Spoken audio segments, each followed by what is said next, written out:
चलो साहब, so very good morning to all of you. आज हम खड़े हैं सर 23rd करेक्ट ना? सो कल का और आपके पास दिन बचता हो और आप परसों देंगे एग्जामिनेशन।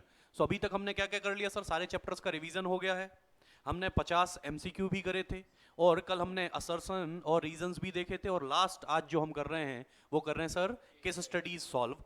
कल जो हम करने वाले हैं वो करेंगे बेटा एक या दो सैंपल पेपर, हम उनको भी करके देखेंगे कि कहाँ पर अगर कोई इशू आ रहा है तो अभी भी कल भी हमारे पास टाइम बचेगा कि हम वहाँ पर काम कर सकते हैं। तो ये पीडीएफ में बेटा मेरे हिसाब से कुछ 44 के लगभग केस स्टडीज हैं, और मैं आपको ऐसा बोल रहा हूं कि देखो नंबर ऑफ क्वेश्चंस के पीछे भागोगे तो बहुत ज़्यादा रेलेवेंस रहेगा नहीं। तो आप एक काम करें, ये 40-45 जो भी केस स्टडीज हैं आप इनको कर कर जाएं, ये सारे चैप्टर्स की हैं, तो एक आपको आइडिया बैठ जाएगा। और जो टाइप ऑफ क्वेश्चन है, जो केस स्टडीज जहां से पूछी जाती हैं, मैंने वही केस स्टडीज पीडीएफ में ले रखी हैं। मैं ये पीडीएफ भी आपको शेयर कर दूंगा टेलीग्राम चैनल पर, लिंक मिलेगी आपको डिस्क्रिप्शन बॉक्स के अंदर। चलेगा साहब?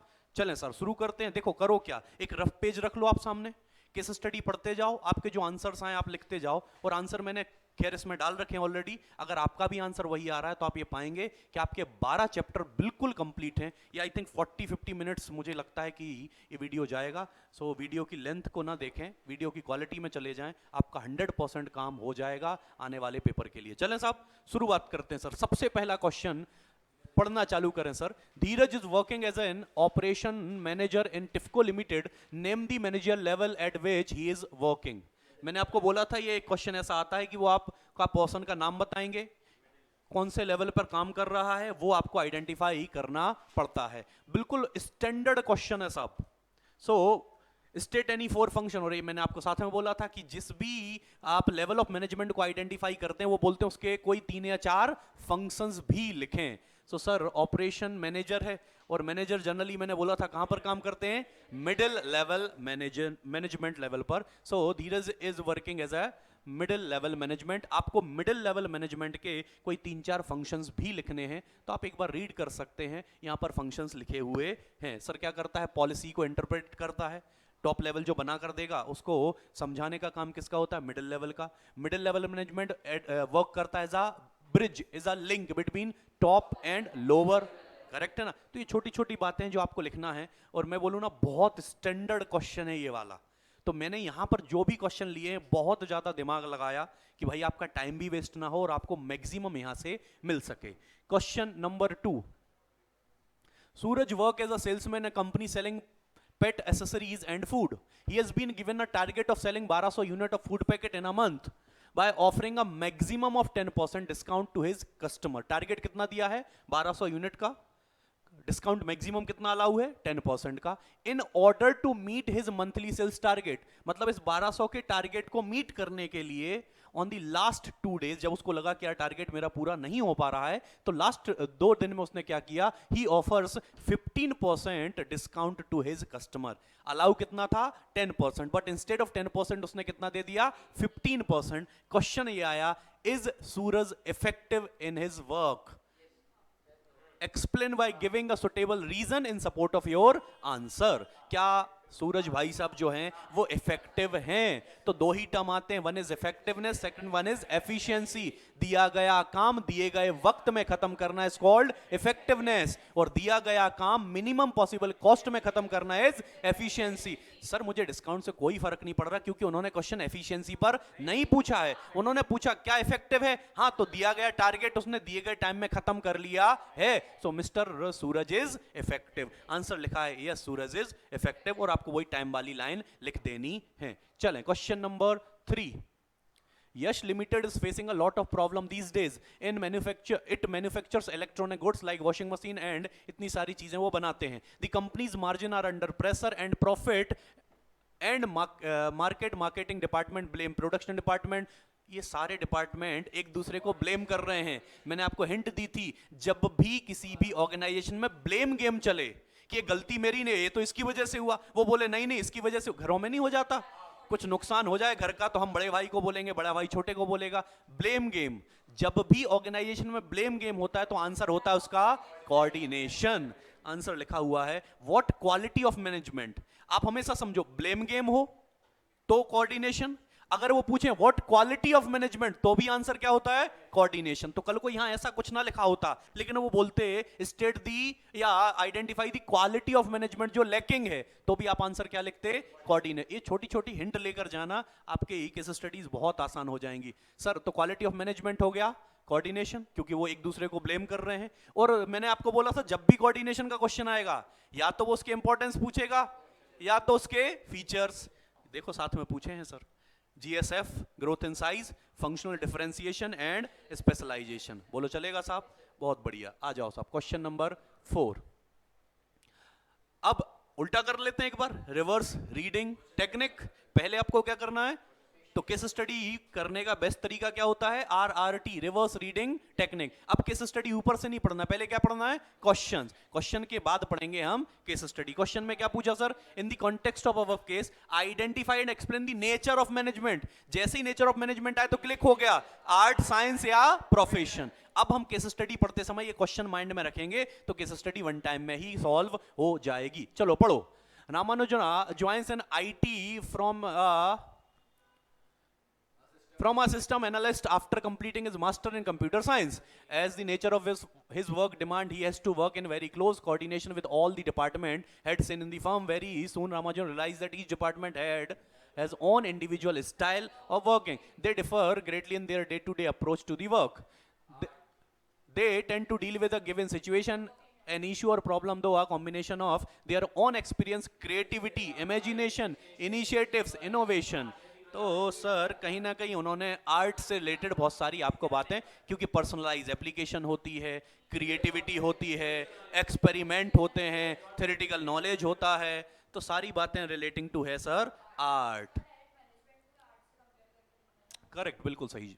सो आर्ट जो उन्होंने आंसर है, और उसके साथ में आपको कुछ फीचर्स के बेसिस पर बताना था कि आर्ट कैसे है, तो 3 फीचर यहां पर लिखे हुए हैं।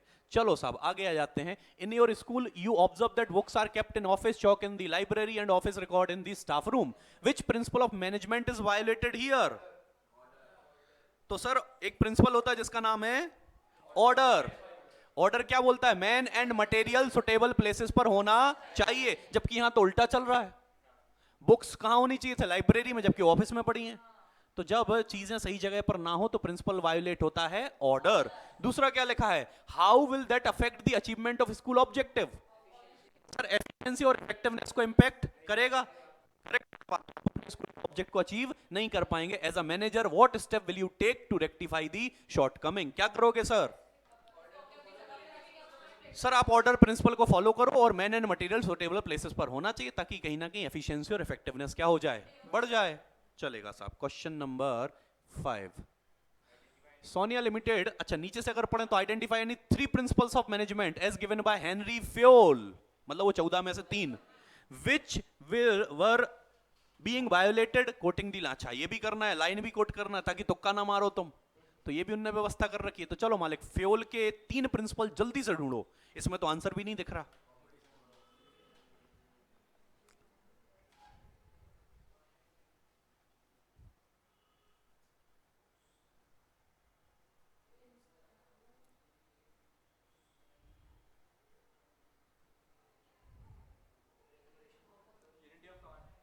एक तो मिल गया है आपको यूनिटी ऑफ कमांड। कहां से मिला सर? ये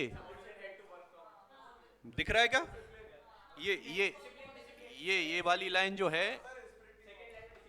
एक तो ये मिल गया, ये दूसरा मिल गया डिसिप्लिन और स्पिरिट डी कॉप्स। करेक्ट, ये 3 आपने आइडेंटिफाई किए हैं। एक बार चेक कर लेते हैं और इससे आपको पता चल जाएगा कि आप 25 तारीख को करने क्या वाले हो। Unity of command, discipline and spirit D cops. हाँ, ई से चालू होता है। क्लरिकल मिस्टेक्स हो सकती हैं, ये क्या है, बहुत शॉर्ट पीरियड ऑफ टाइम में बनाया गया है। चलें साहब क्वेश्चन नंबर 6, मतलब आप अच्छा परफॉर्म कर रहे हैं। चलें, कनिका एंड प्रियंका टाइपिस्ट। ये मैंने क्वेश्चन आपको 1000 बार बोला है क्लास में कि 2 लोग ज्वाइन करेंगे, same education qualification, same talent, फिर भी हमने आप क्या किया है? आपने एक को ज्यादा सैलरी दे दी, दूसरे को कम दे दी है। तो प्रिंसिपल जो वायलेट होता है वो होता है इक्विटी। ये रहा आपके सामने आंसर। चलो मालिक, Rishabh, a manager very often speak to people at all levels. passing on instruction regarding his department and also the other department. Which principle of management is over? Sir scalar chain यही तो बोलती थी कि जब भी आप कम्युनिकेशन करेंगे तो प्रॉपर लाइन ऑफ अथॉरिटी होनी चाहिए. कम्युनिकेशन आप ऐसा नहीं कि यहीं से एक लेवल पर हो कि किसी भी डिपार्टमेंट में किसी भी लेवल पर सीधे ही कम्युनिकेट कर लें. अगर आप ऐसा कर रहे हैं दैट सिंपली मींस कि आप स्केलर चेन को फॉलो नहीं कर रहे हैं. यही आंसर हो गया sir. Question number 8. Identify the technique of scientific management which has been adopted by Study Buddy. Study Buddy ने कौन सी साइंटिफिक मैनेजमेंट को अडॉप्ट किया है वो हमने फाइंड आउट करना है. Company dealing in stationery item in order to establish standard of excellence and okay. यहीं से कुछ बता रहे. देखो standard of excellence and quality and material in the performance of man and machine the company adhere to benchmark. देखो कितनी सारी hint दे रहा है वो. देखो आपको कितनी सारी हिंट देता है. देखो स्टैंडर्ड, बेंचमार्क, क्योंकि स्टैंडर्ड जो होते हैं ना वही आपके लिए बेंचमार्क का काम करते हैं. और कुछ भी लिखा है? ठीक है मेरे हिसाब से.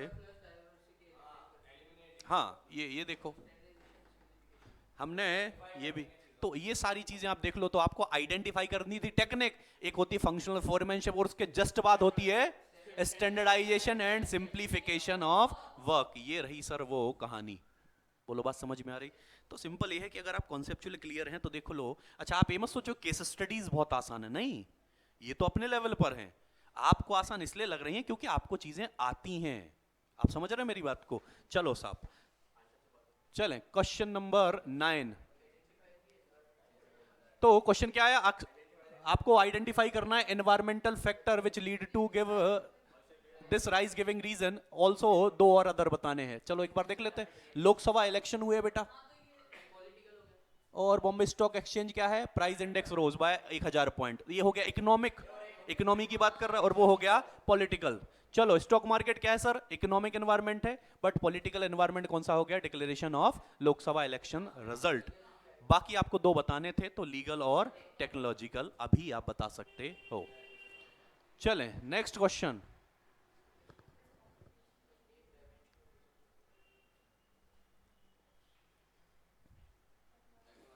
सो बेसिकली पूरी कहानी ही टेक्नोलॉजिकल है तो कोई मेरे हिसाब से हिंट भी प्रॉपर आंसर छुपा लें ऐसा. अब वो कोई क्वेश्चन जब छोटा होता है तो वो पूरा आ जाता है और बड़ा रहता है तो अच्छा ऐसा अपन यहां से चलें. ओके तो एक बार इनको कर लें फिर ऐसे ही करेंगे. ठीक है इसको मैं यहां से हटा के ऊपर कर देता हूं. एक काम करता हूं. ठीक है करेक्ट है सही है. हाँ तो अपन थोड़ा सा दिमाग लगाएंगे अदरवाइज आंसर सीधे दिखते हैं तो बस हाँ हाँ जान दो. हमें लगता है हम बहुत समझदार हैं. करेक्ट है. चलो एक बार इनको कर लेते हैं फिर अपन वैसे ही करेंगे. अपन डायरेक्ट नीचे ही पढ़ेंगे. हाँ चलो विच जितने में मैं रखूंगा उतने में तो तुम पढ़ ही लोगे. Which component of business environment require that advertisement of baby food must necessarily inform the potential buyer that mother's milk is the best? Sir आप समझो लीगल रिक्वायरमेंट बहुत सारी होती है कि आपको बहुत सारी इंफॉर्मेशन प्रोडक्ट की देनी. तो ये लीगल रिक्वायरमेंट है कि आपको ये बताना पड़ेगा कि भैया माँ के दूध से बढ़िया कोई भी चीज नहीं होती है. बाकी तो फिर जो भी आपको कंज्यूम करना है वो फिर अलग बात है. चलेगा ना? चलो साहब क्वेश्चन नंबर 12 क्या है? It is the process by which government control over the industry is being loosed. भैया उन्होंने जो रिस्ट्रिक्शन लगाए थे वो कहां पर कर दिया? आप छोड़ते कहां पर हो रिस्ट्रिक्शन? लिबरलाइजेशन में. पहले जो गवर्नमेंट ने रिस्ट्रिक्शन लगा रखी थी उन रिस्ट्रिक्शंस को लूज करना, छोड़ना, वही तो होता है लिबरलाइजेशन. अब आंसर नहीं दिखाऊंगा, अब केवल आप क्वेश्चन पढ़ेंगे.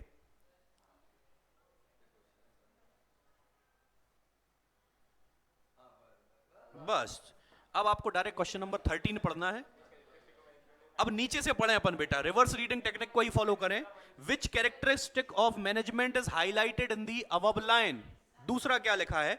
Identify and state any 2 principle of management followed by Jayco limited and give any 2 benefit which Jayco limited get by taking into account the changes taking place in the business environment quoting the line from the above para. अब पढ़ें इसको. Nakul, a manager of Jayco Limited, always takes into account the changes taking place in business environment while determining the plans. कहीं कुछ समझ में आया? नहीं. वापस पढ़ता हूं.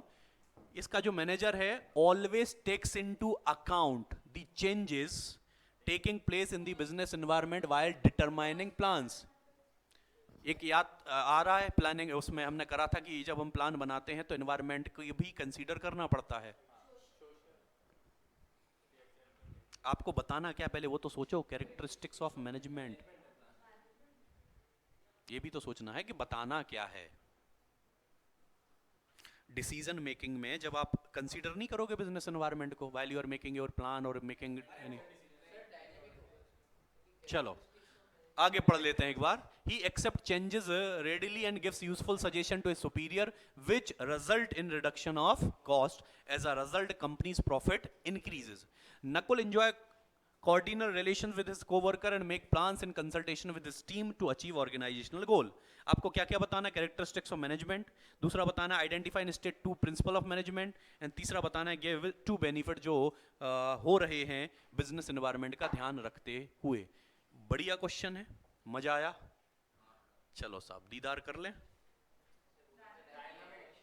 चलो बहुत बढ़िया। हाँ तो मैं अब बोल दूं हाँ तो तुम तो सोचना बंद कर देंगे, बाकी आदत जानते तो आप मेरी।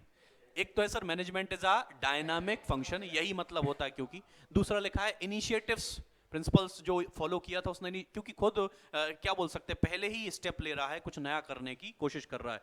और लास्ट लिखा है फिर कुछ और था, नहीं नहीं एक और थर्ड क्वेश्चन क्या था, टू बेनिफिट भी बताने थे, तो बेनिफिट आप बता सकते हो कि क्या क्या बेनिफिट हो सकते हैं। ये वाला assisting in planning and policy formulation, and second लिखा है it help in improving performance. बढ़िया क्वेश्चन। चलो साहब आगे बढ़ते हैं।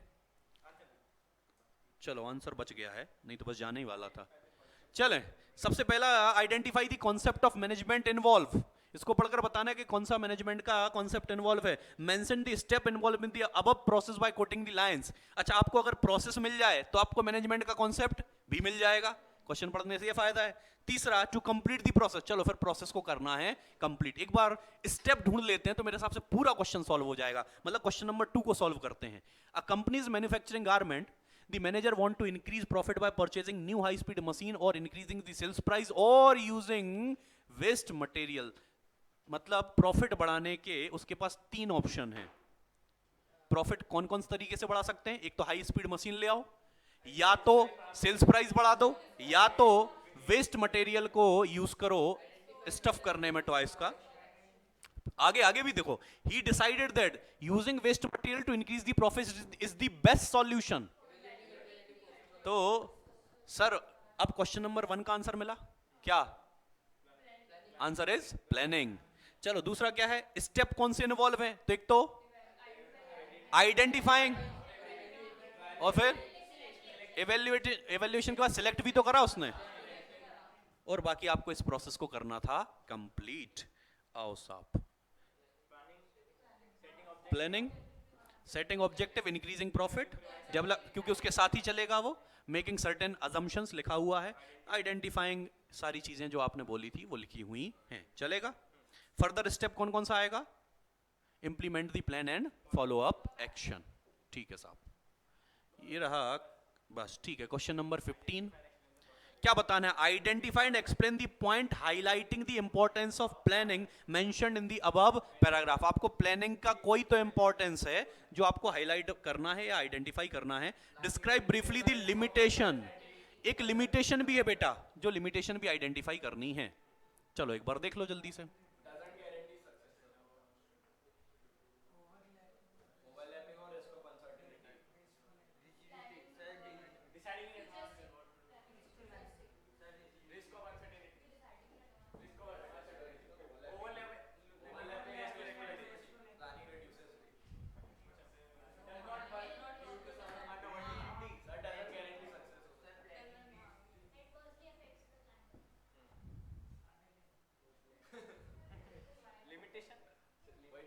चलो इंपॉर्टेंस क्या आया?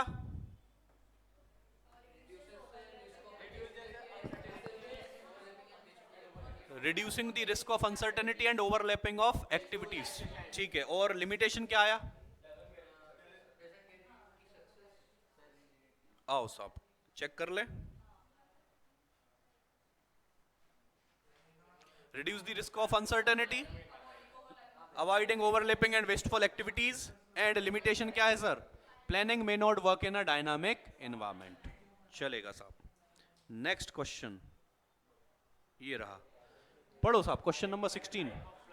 Identify the type of the plan the company is preparing, वो स्ट्रेटजी पॉलिसी वो सारे, तो टाइप ऑफ प्लान बताना है। State the step involve in the plan, coating the line from the above case. चलो करो जल्दी से।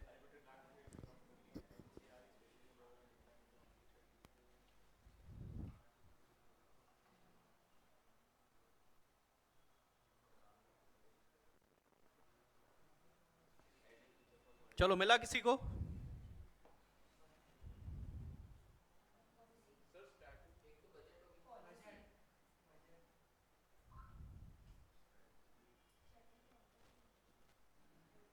नहीं, एक ही आंसर होगा बेटा, क्योंकि टाइप ऑफ प्लान लिखा है, टाइप्स ऑफ प्लान नहीं लिखा है। अगर टाइप्स लिखा होता दैट सिंपली मींस कि यहां पर आंसर एक से ज्यादा होंगे, बट उन्होंने बोला identify the type of plan, तो आंसर तो एक ही है।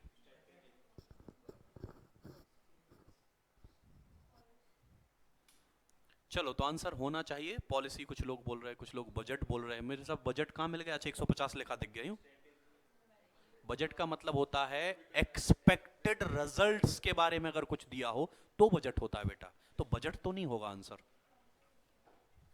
पॉलिसी हो नहीं सकता।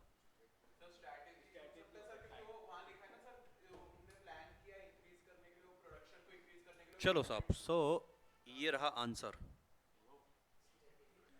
So correct answer is strategy. अब समझो,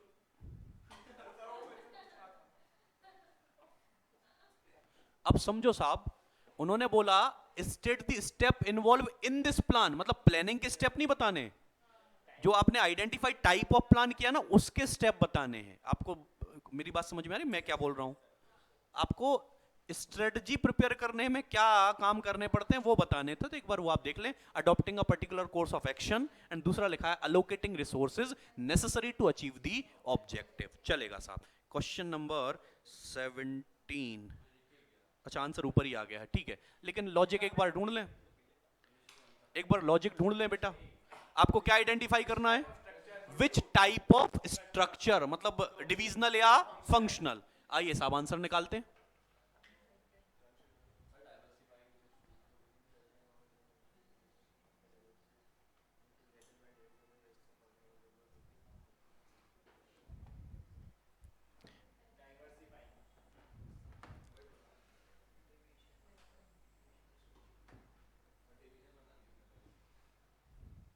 देखो पहले क्या बना रहे हैं? शूज, फिर क्या बनाएंगे? बैग, फिर क्या बनाएंगे? Formal beer.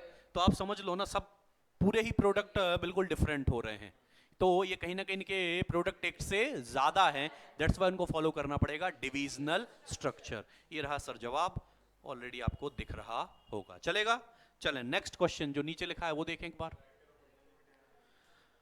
The director of Gunjan Limited, an organization manufacturing color televisions, have asked their production manager to achieve a target production of 150 television per day। ठीक है, आगे बढ़ते हैं साहब। ये टारगेट उनको दिया गया है, और बढ़िया क्वेश्चन है बेटा ये। हाँ चलो, तो 150 का उनको टारगेट दिया गया था। आगे पढ़े। The production manager has asked his foreman to achieve this target, but did not give him the authority for the requisition of tools and material from the store department. The foreman could not achieve the desired target. Can the director blame the production manager, and can the production manager blame his foreman for achieving the target? क्या foreman manager को blame कर सकता है आगे, और क्या manager foreman को बोल सकता है? बोलो। तो एक तो ब्लेम कर सकता है और एक ब्लेम नहीं कर सकता है। आओ साहब देख लेते हैं। Yes the director can blame, बिल्कुल कर सकता है सर, क्योंकि अल्टीमेटली लायबिलिटी किसकी थी? प्रोडक्शन मैनेजर की। Delegation does not means abdication, ये वही कॉन्सेप्ट है मालिक। चलेगा। Although he delegated the task to his foreman because accountability cannot be delegated, but a manager, the production manager shall still be accountable। आप चाहो तो यहाँ पर वो भी लाइन लिख सकते हो कि does not means abdication, बिल्कुल आप कोट कर सकते हो, कोई दिक्कत नहीं है। चलेगा? बोलो चलेगा? बिल्कुल चलेगा साहब, बढ़िया क्वेश्चन। आइए साहब आगे, आंसर को मैं हाइड कर लेता हूं। क्वेश्चन पढ़ें, क्वेश्चन नंबर 19। बताना क्या है? What changes should the company bring about in order to retain in market share? Give its 3 point of importance. चलो जल्दी से पढ़ें.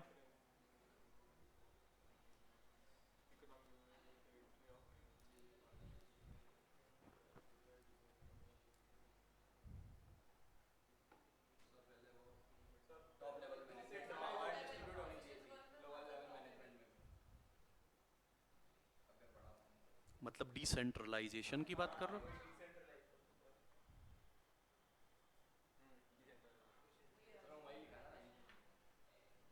देख रहे?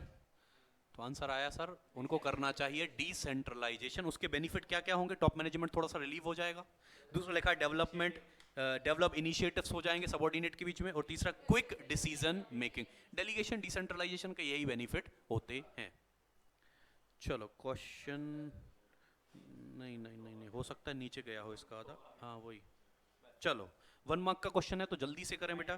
करना क्या है? Identify the concept of management discussed above. कौन सा मैनेजमेंट का कॉन्सेप्ट है?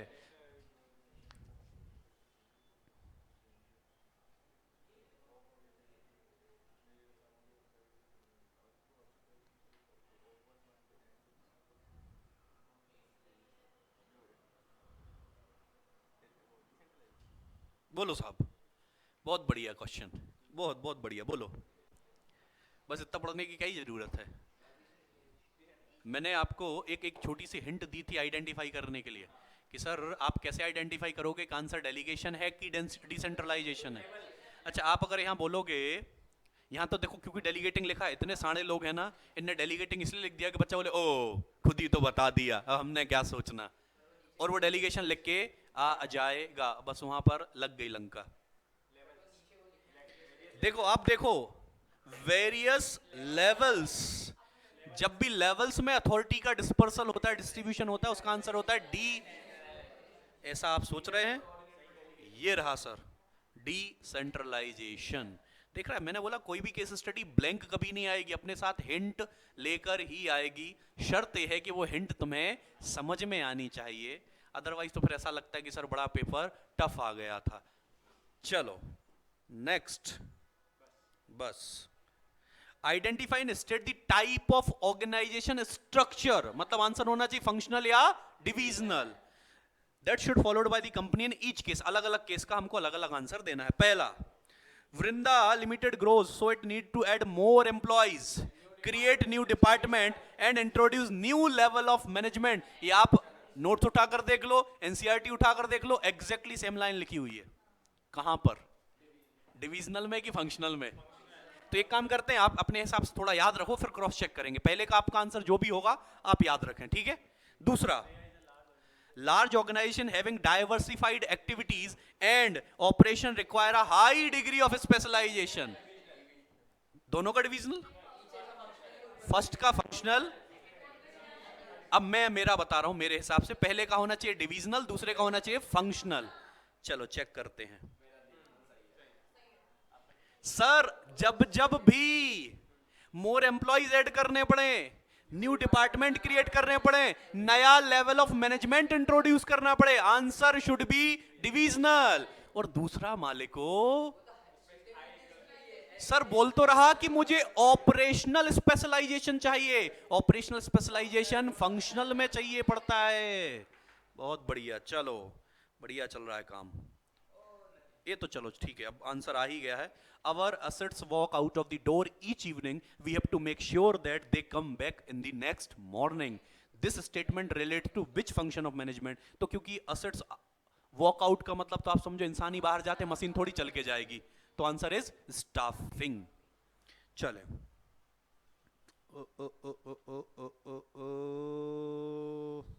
बस हो गया. हाँ हो गया. चलो क्या करना है? Suggest what can be done to develop the skill and abilities of employee for producing high quality product by using these high tech machines. Also state how the employee or the organization.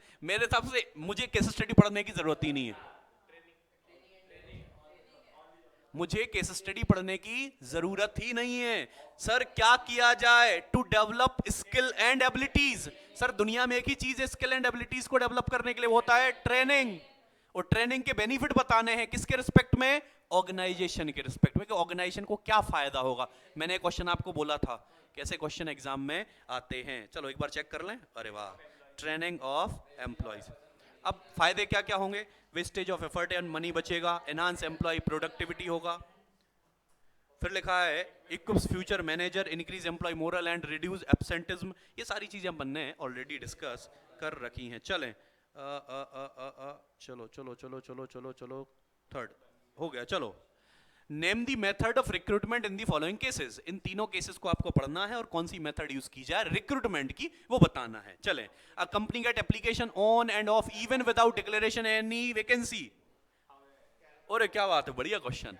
बोलो साहब, पहले का answer, कुछ answer आ रहे casual callers, दूसरा और किसी का कोई जवाब या किसी का कुछ भी नहीं आ रहा। A company get application on and off even without, company ने कोई वैकेंसी डिक्लेयर नहीं करी उसके बाद भी उनके पास एप्लीकेशन आती रहती हैं, उनको बोलते हैं कैजुअल कॉलर्स। चलो एक बार चेक करेंगे। सेकंड क्या लिखा? सेकंड क्या लिखा?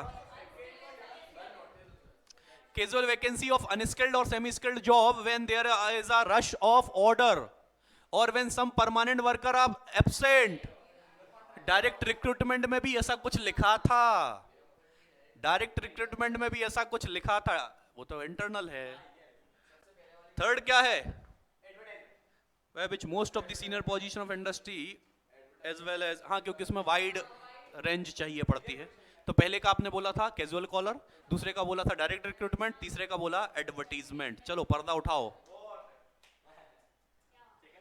सही जवाब जो आप सोच रहे थे वही है, casual callers, direct recruitment and advertisement. बहुत शानदार। चलो तीन, बस इतना ही है, बस बस। चलो, identify and explain the following. It is managerial decision making process as to predict which job applicant will be successful if hired. कितना बढ़िया क्वेश्चन है।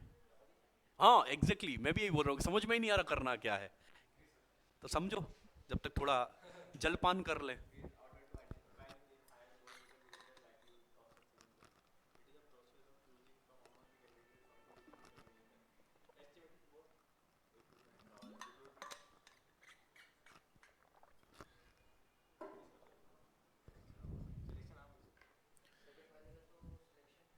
सेकंड वाले का आपके हिसाब से लग रहा है आपको सिलेक्शन, फर्स्ट वाले का कुछ भी नहीं लग रहा, ठीक है। सेकंड एक बार पढ़ लें, क्या बोल रहे हैं आप? It is the process of differentiating between applicant in order to identify and hire those with a greater likelihood of success in job. Okay ठीक है।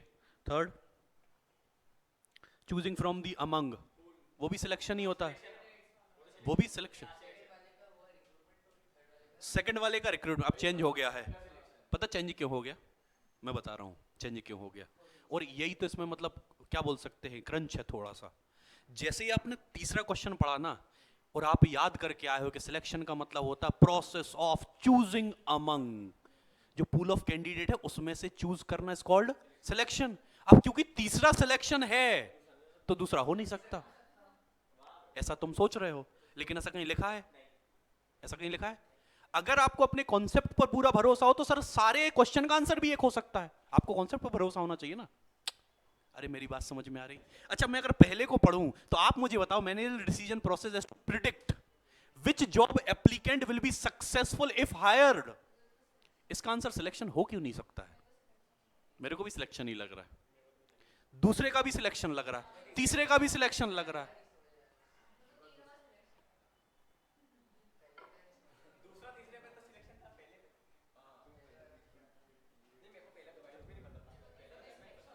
क्वेश्चन देख रहे हो आप? इसलिए कभी ये नहीं सोचना है कि दो के आंसर एक हो ही नहीं सकते, जनरली होते नहीं बट हो सकते हैं। क्यों नहीं हो सकते, कहीं लिखा है क्या? इसलिए मैंने एक क्वेश्चन लेकर आया, मैंने इसमें कुछ चेंजेस कर दिए थे, मैंने कहा देखते हैं क्या होता है, और जो मैंने सोचा था वही हुआ। चलो नेक्स्ट क्वेश्चन। ओके, इतना छोटा सा तो क्वेश्चन बेचारा। Name and explain the type of incentive offered to the employee. चलो देखो किसी वर्कर को हम जॉब से हटाएंगे नहीं, तो उसी को बोलते हैं जॉब सिक्योरिटी, करेक्ट। और बेसिकली हाँ नॉन फाइनेंशियल होता है। एक्सप्लेन वन वो कोई भी एक और आपको इंसेंटिव बताना था। हाँ करेक्ट है, चलो।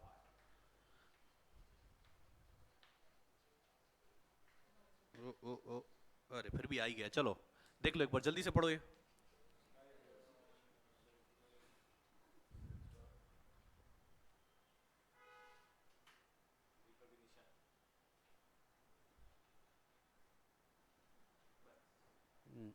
ये तो पढ़ लिया आपने, इस पर आ जाओ बेटा। अब बेटा पीडीएफ दूंगा, क्यों टेंशन ले रहे हो?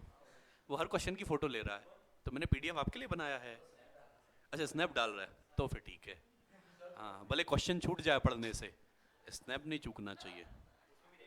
चलो जल्दी पढ़ो जल्दी पढ़ो, हाँ मैं साइड में ही हूँ भाई साहब। लो, identify the type of barrier to the communication mention in the above paragraph, justify your answer, explain two such other barrier भी बताने हैं भाई साहब।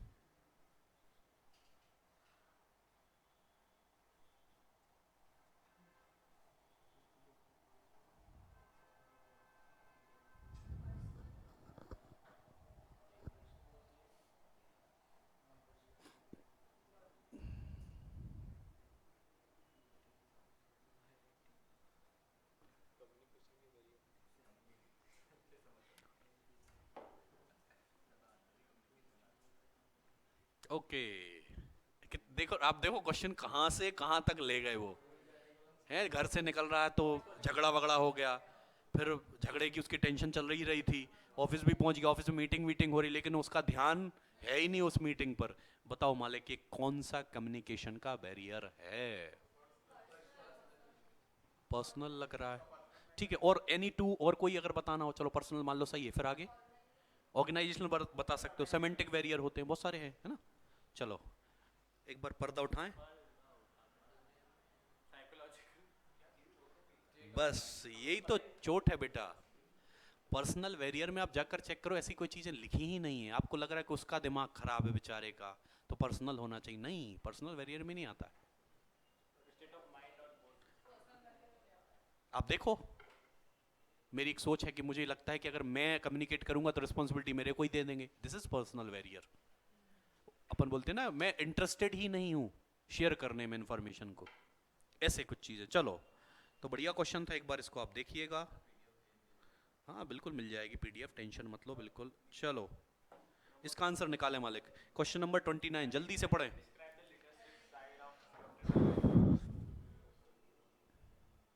जो आंसर्स आपके सही आ रहे हैं वो आप समझ ले वो चैप्टर आपके होते जा रहे हैं, वो आपके चैप्टर होते जा रहे हैं। और उस चैप्टर में भी मैंने मेजोरिटी ऑफ सारे क्वेश्चंस लिए हैं हर टॉपिक के ऊपर। तो ये आप समझ लो कि आपका रिवीजन हो गया है घंटे भर में। कुछ लिखा है डेमोक्रेटिक से रिलेटेड? हाँ चलेगा। सो आंसर आएगा democratic leadership style.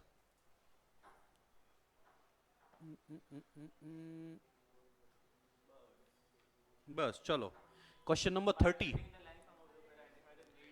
By quoting the lines from the above para, identify the need of Rahim that are satisfied by the offer of cycle company.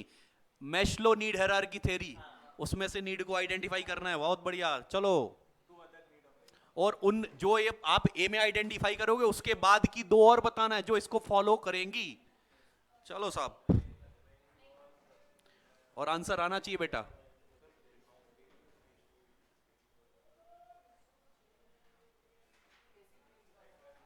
हम्म,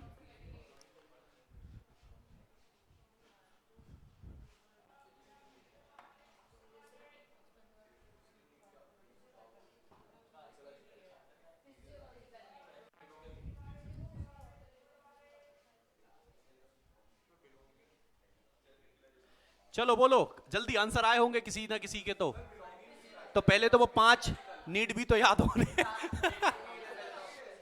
पहली कौन सी आ रही है? फिजियोलॉजिकल, जिसमें वो बेसिक रोटी कपड़ा और मकान वाली बात होती, तो वही आ रही है, और कुछ नहीं आ रहा। आपको लग रही बिलोंगिंग नीड, और सेफ्टी भी लग रही है आपको। चलो पर्दा उठा दे, पक्का।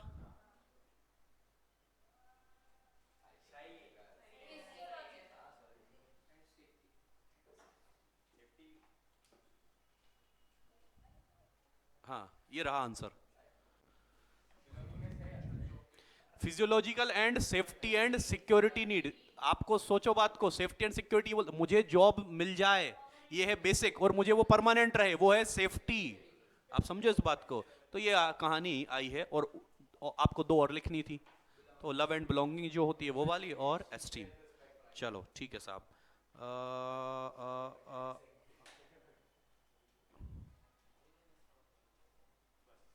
बस यही ना। हाँ बस पढ़ो साहब। Question number 31। क्या क्या बताना है? Name the function of management and identify the step in the process of this function which is helpful finding out that actual. ओ आंसर केस स्टडी पढ़ना पड़ेगा? नहीं, क्वेश्चन नंबर 1 के लिए पढ़ने की जरूरत ही नहीं है। क्वेश्चन नंबर 1 के लिए केस स्टडी पढ़ने की जरूरत ही नहीं है साहब। वो क्या बोल रहे? फंक्शन ऑफ मैनेजमेंट करना है। कौन सा? Which help in finding out that actual performance of worker is less than. तो ये कहां पर होता है? कंट्रोलिंग में। जब आप स्टैंडर्ड को कंपेयर करते हो एक्चुअल के साथ, तो name of the function management हो गया कंट्रोलिंग। साथ में एक और लिखना है, आइडेंटिफाई द स्टेप। स्टेप कौन सा लिखोगे? Comparing actual performance with standard. चलेगा? और अब करना है आपको प्रोसेस कंप्लीट। 5 नंबर का क्वेश्चन लिखा हुआ, एक बार दीदार कर ले। आओ साहब दीदार कर लेते हैं। बिल्कुल सही, बिल्कुल सही। ये देखो साहब, क्योंकि उसके बाद यही बचते हैं। बचते कौन से? यही तो बचे। आपने जैसे ही कंपेयर करा तो आपको मिलेंगे डेविएशन, तो एनालाइज करो डेविएशन को, टेकिंग करेक्टिव एक्शंस। बहुत बढ़िया। और मेरा फेवरेट क्वेश्चन कहां गया? नहीं नहीं नहीं, एक कॉन्सेप्ट रिलेटेड। सौराष्ट्र तो मेरा कहां से फेवरेट है? मेरा कोई नाम तो, अच्छा वैल्यू रिलेटेड क्वेश्चन हाँ, ये सेकंड क्वेश्चन नहीं करना है बेटा। सेकंड क्वेश्चन नहीं करना क्योंकि वैल्यू रिलेटेड अब तो क्वेश्चन आते ही नहीं है। चले, identify the principal of management control. Uday control क्यों? आप समझो, जैसे ही आपने बोला प्रिंसिपल ऑफ मैनेजमेंट, आपको लगता है क्वेश्चन नंबर चैप्टर नंबर 2 का है। नहीं है। ये देखो, ये पूरा लाइन पढ़ो, identify the principal of management control. Management control का जब भी वो प्रिंसिपल पूछेगा मतलब वो बात कर रहा है कंट्रोलिंग की, प्रिंसिपल्स ऑफ मैनेजमेंट की नहीं कर रहा, इसलिए कंट्रोल होता है, कंट्रोल। चलो अब बताओ।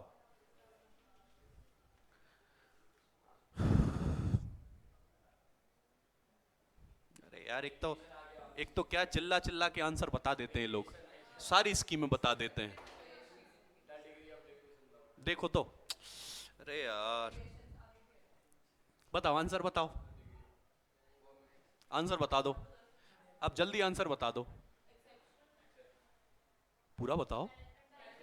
मैनेजमेंट बाय, अरे यही तो बोलता था कि जो सिग्निफिकेंट डेविएशन होंगे वही हम मैनेजमेंट को बताएंगे।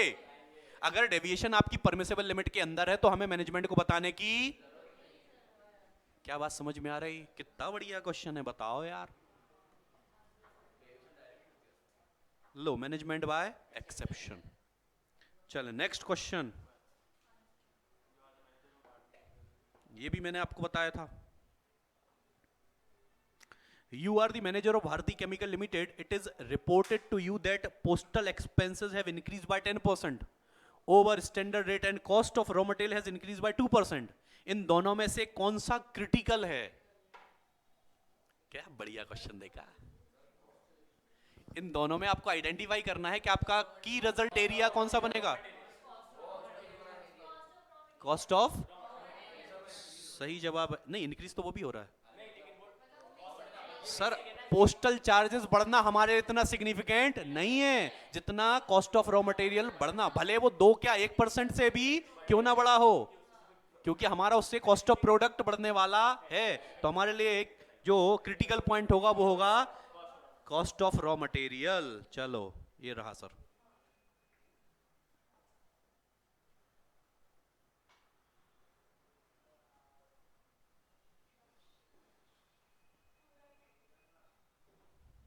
चलो, identify the type of financial service that Subhas has offered to Bhuvan.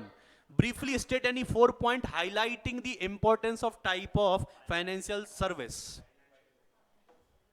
Financial service को आइडेंटिफाई करना है.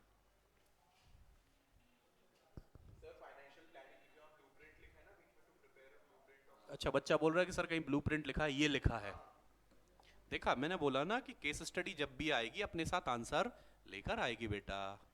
तो आंसर आ गया फाइनेंशियल प्लानिंग, और उसके आपको कुछ इंपॉर्टेंस बताने थे.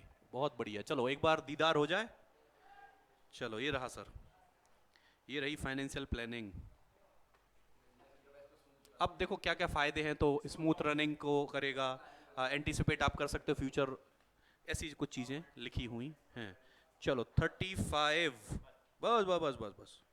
हाँ चलो क्वेश्चन नंबर 35.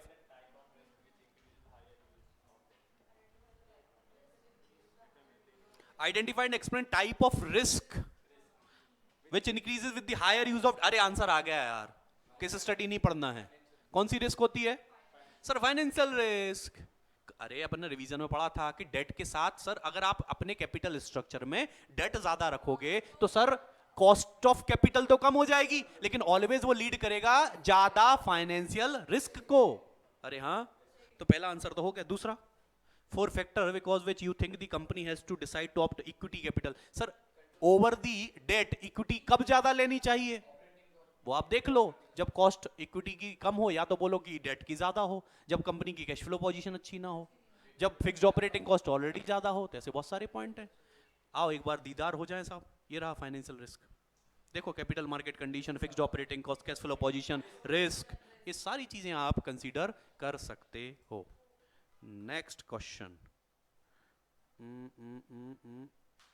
बस भाई रुकना रुकना, बस इतना ही. चलो, what are the 2 conditions necessary for taking advantages of trading on equity? कौन से 2 कंडीशन होनी चाहिए बेटा नेसेसरी, जो आप ट्रेडिंग ऑन इक्विटी का आपको एडवांटेजेस मिल सकता है. ट्रेडिंग ऑन इक्विटी आपको समझ में आता है क्या होता है? अपन ने लास्ट में समझा था फाइनेंशियल लीवरेज, या बेसिकली आप ऐसा समझे कि आपको इक्विटी के ऊपर डेट कब लेनी चाहिए. उसके 2 कंडीशन बताओ. जब आरओआई ज्यादा हो और कॉस्ट ऑफ कैपिटल कम हो. कॉस्ट ऑफ कैपिटल नहीं बोल सकते, कॉस्ट ऑफ डेट कम हो. करेक्ट ना बात? चलो, और नीचे कुछ और भी लिखा है बेटा एक क्वेश्चन.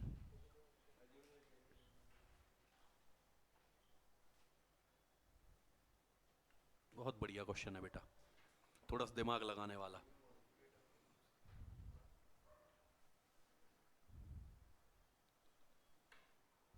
अब उसके लिए केस स्टडी पढ़नी पड़ेगी बेटा. अच्छा, आप देख रहे हैं अगर आप पहले क्वेश्चन पढ़ते हैं रिवर्स रीडिंग टेक्निक से, तो कुछ क्वेश्चन तो आपको ऐसे मिलेंगे जिसके लिए आपको केस स्टडी पढ़ने की ऐसा जरूरत ही. तो ये एक बहुत एक्स्ट्रा बेनिफिट है, या आपको एक्स्ट्रा एक एज मिल जाएगा कंपैरेटिव टू अदर स्टूडेंट जो पहले केस स्टडी पढ़ते हैं फिर क्वेश्चन पढ़ते हैं. कभी मत करो, अपन तो उल्टा चलो, पहले क्वेश्चन फिर केस स्टडी. बोलो साहब इसका क्या आंसर होना चाहिए?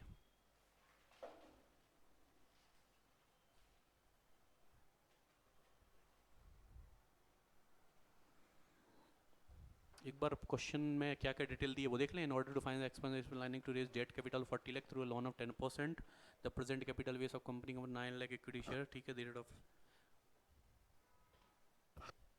इसमें यार ईपीएस निकालना पड़ेगा क्या? हाँ, उसी के हिसाब से ही तो आप बता पाओगे ना.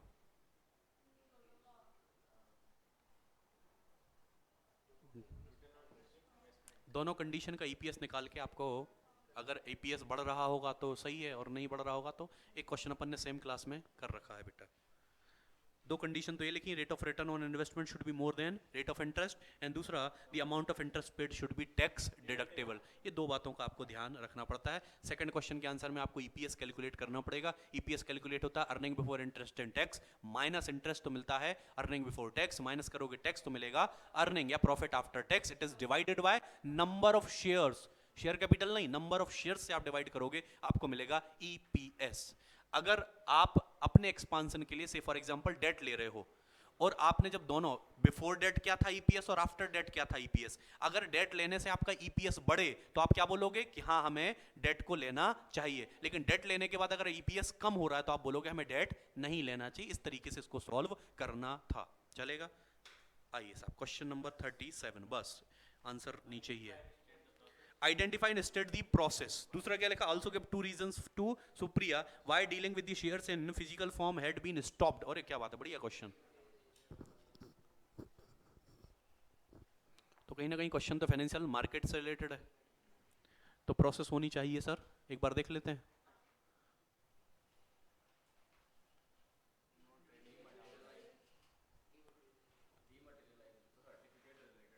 फिजिकल फॉर्म में जो चीजें नहीं होती हैं तो बेसिकली उस प्रोसेस का नाम होता है डीमटेरियलाइजेशन, जिसको आप डीमेट बोलते हो ना, डीमेट अकाउंट होने लगे आजकल, प्रोसेस को बोलते हैं डीमटेरियलाइजेशन। हाँ, any also give two reasons to Supriya.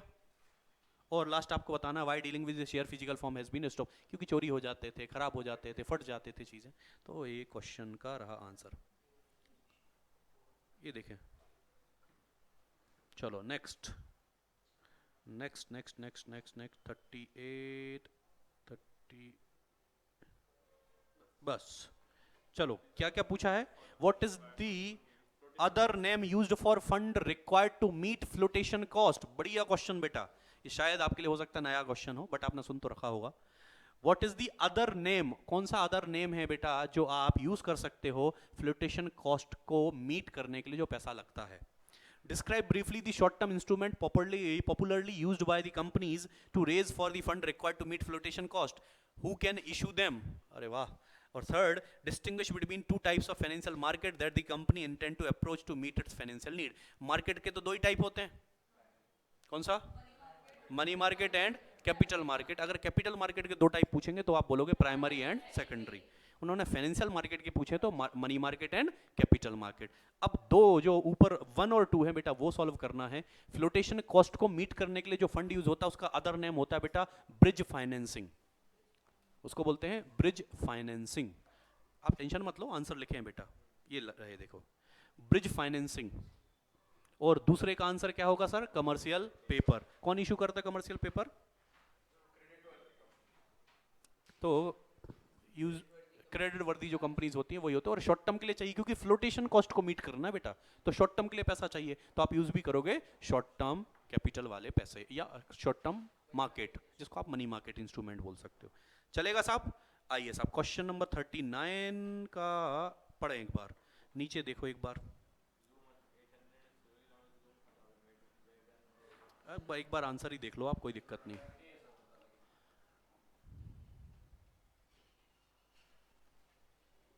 After sale service availability of spare part identify the element of marketing mix referred in the.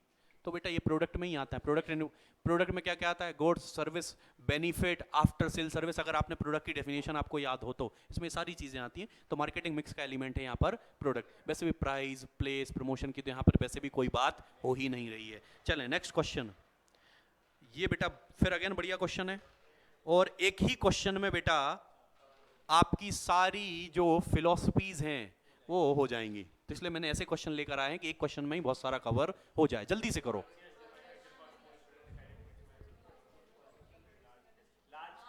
Low, producing and distributing large scale, thereby, देखो आगे भी लिखा है, आपकी बात को और श्योर करना तो रिड्यूसिंग दी एवरेज कॉस्ट, ये होता है प्रोडक्शन कॉन्सेप्ट। दूसरा, ये तो मैंने शायद एग्जांपल भी दिया था आपको, आपने वाटर बॉटल होल्डर भी ऐड कर दिया, मतलब आप प्रोडक्ट इंप्रूव कर रहे हो, उसको बोलते हैं प्रोडक्ट कॉन्सेप्ट। तीसरा, by different aggressive promotional effort, तो ये हो गई सेलिंग। और चौथा भाई साहब बोल रहे हैं मार्केटिंग। तो एक बार दीदार कर लें, आओ साहब ये रहा दीदार, मिला लो, production product selling and marketing. हो गए? हो गया? देख लो, बढ़िया है। चलो सब 41, बस थोड़ा ही एक दो क्वेश्चन और ही बचे हैं और मेरे हिसाब से आपका काम हो जाएगा। चलो बस, identify the function of marketing being performed by Suraj. State briefly two factors that he is to taking into consideration while performing the function as identified in part A। तो मतलब पार्ट ए गलत तो B भी गया। चलो करें।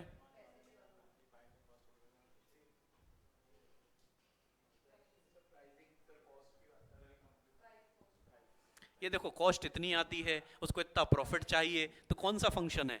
Price. अब price रखते समय, प्राइसिंग करते समय कौन सी दो बातों का, तो 12-15 बातें हैं, कोई भी दो लिख देना।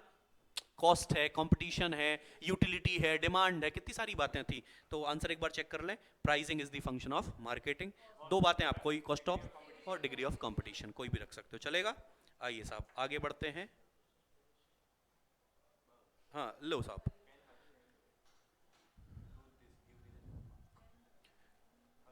Can Hari Govind medical store do this, give reasons. बढ़िया क्वेश्चन है फिर बेटा। Hari purchase a medicine from Hari Govind medical stores, Harish, for this for his son who has high fever. Even after giving the medicine, his son condition did not improve and he had to hospitalized. Doctor informed Harish that medicine give him son was मतलब खराब है। Harish complained about his this to Hari Govind Medical Store.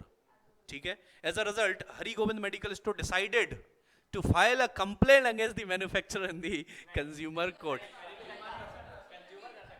Sir Hari, तो if you remember हमने बोला था कि सबसे पहले आपको ये डिसाइड करना पड़ता है कि जो कंप्लेंट फाइल करना जा रहा है वो कंज्यूमर है या कंज्यूमर वो पर्सन होता है जो कंज्यूम खुद के कंज्यूम करने के लिए कोई गुड्स और सर्विसेज ले। अगर रीसेल और कमर्शियल यूज के लिए आप लेते हो तो आप कंज्यूमर नहीं कहलाओगे। मतलब अगर हरीश कंप्लेंट फाइल करना चाहे तो कर सकता है, लेकिन हरी मेडिकल स्टोर जो है वो कंज्यूमर ही नहीं है as per consumer protection act 2019, इसलिए वो ऐसा नहीं कर सकते हैं। आंसर लिखा हुआ है। ओ कहां भाग गए, इतना क्या नाराजगी हो गई।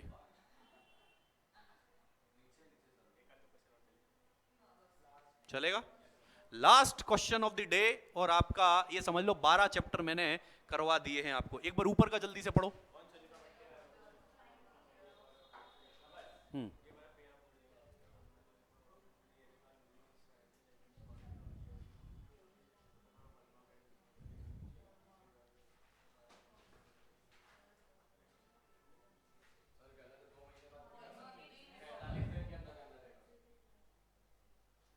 तो 2 महीने बाद उनको याद आता है कि नहीं यार मुझे आगे नेक्स्ट फोरम में क्या करना है, अपील फाइल करनी है। क्या वो कर सकती है? Answer is no.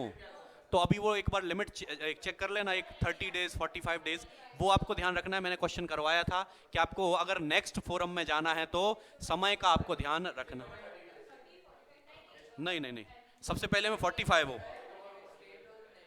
वो एक बार आप चेक कर लीजिएगा, चलेगा। सो यहाँ पर सर 12 चैप्टर जो थे आपने उनकी सारी केस स्टडी सॉल्व कर ली हैं। और अगर आप ये कर रहे हो तो आप ऐसा टेंशन बिल्कुल मत लो कि मुझे और केस स्टडी करनी चाहिए कि नहीं करनी चाहिए। आप बिल्कुल भी नहीं करो, बस इतनी आप कर लेते हो, मोर देन एनफ है। कल मिलेंगे हम बात और करेंगे सर सैंपल पेपर की, और मेरे हिसाब से आपका काम उसमें हो जाएगा। चलेगा साहब, thank you so much, bye bye, see you, take care. हाँ मैं डाल दूंगा बेटा।